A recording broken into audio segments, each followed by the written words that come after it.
இன்னொரு கட்சி இருக்குது, எல்லாம் இறந்து போனா அங்க போய் துக்க விசாரிப்பாங்க. ஆனா அந்த கட்சிக்கு கொடுமை பாருங்க, நாட்டுடைய கொடுமை தலையெழுத்த பாருங்க.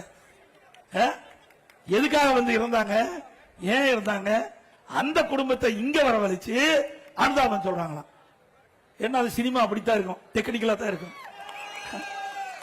மக்கள் ஏமாற வேண்டாம், சினிமா பார்க்கலாம். எதுக்கு?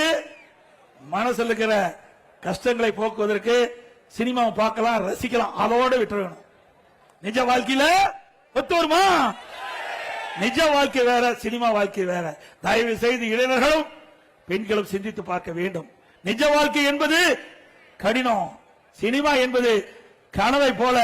கனவு காண்கின்ற பொழுது கண்ணை திறந்தா கனவு மறைஞ்சு போயிடும். அதுபோல சினிமா பார்ப்பது அந்த திரையரங்கு வெளியில வந்து விட்டால் அதோட போயிடும்.